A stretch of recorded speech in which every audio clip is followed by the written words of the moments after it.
తిరు నీలనక్క నాయనార్ అని ఒక నాయనార్. ఆయన మహాభక్తుడు, శివభక్తుడు. శివుడికి అభిషేకం చేసి శివలింగాన్ని అంతటినీ తుడిచి పూజ చేసి పంచాక్షరి జపం చేస్తాడు. ఇంతలో శివలింగం మీద పెద్ద సాలెపురుగు పాకుతోంది. ఆయన భార్య అటుగా వెడుతూ చూసి, అరే రే సాలెపురుగు పాకుతోంది శివుడి మీద అందరు. శివలింగం వల్ల ఆవిడ శివుడి మీద పాకుతోంది, ఒళ్ళు దురదొస్తుంది. ఆయుర్వేదంలో సాలెపురుగు విషక్రిమి, దాని ఎందుకు చాలా గొప్ప విషయం ఉంటుంది. అందుకని ఆవిడ గబగబా సాలెపురుగుని తోసేసి, అమ్మ చూడండి ఒంటి మీద దద్దురుస్తుందేమో, ఏదైనా పుట్టింది అనేటప్పటికి ఉమ్ము రాసేస్తుంది. అలా ఆవిడ చేతి నిండా తూ తూ తూ తూ అని ఉమ్ములేసుకుని శివలింగానికి రాయేసి, ఆ తిరు నీలనక్క నాయనార్ కళ్ళు తెరిచి చూశాడు. ఆయనకి ఎక్కడ లేని ఆగ్రహం వచ్చి, నువ్వు ఇవాళ నుంచి ఇంట్లోకి రావ, ఇంటి వెనక ఉన్న ఇంట్లో ఉండు. నువ్వు ఇక పూజా మందిరంలోకి వచ్చి నాకు ఏ ఏర్పాట్లు చెయ్యదు, నేనే వండుకుని నైవేద్యం పెట్టి నేను పూజ చేస్తాను, శివాపచారం అని బాధతో వెళ్ళాడు. పడుకున్నాడు. నిద్రపోతుంటే పరమేశ్వరుడు కల్లోకి వచ్చాడు. నాయనార్ చూసావా, నా ఒళ్ళంతా చూసావా, సాలెపురుగు నువ్వు కళ్ళు మూసుకొని పంచాక్షరీ జపం చేశావు, నా ఒళ్ళంతా పాకి, నా ఒళ్ళంతా దద్దుర్లు వచ్చాయి. నాకెక్కడ దద్దుర్లు రాలేదో తెలుసా?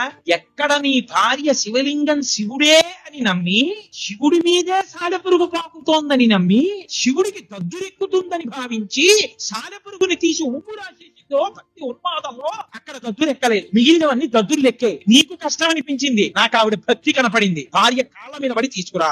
శివుడికి క్షమార్పణ చెప్పి తిరు నీలనక్క నాయనార్ భార్య కాళ్ళ మీద పడి ఇంట్లోకి తీసుకు. ఆయనకి కావలసింది ప్రేమ ఉంటే ఉపచారంతో సంబంధం లేదు. ఉపచారాలు ఇన్ని చేసి ప్రేమ లేకపోతే ఆయన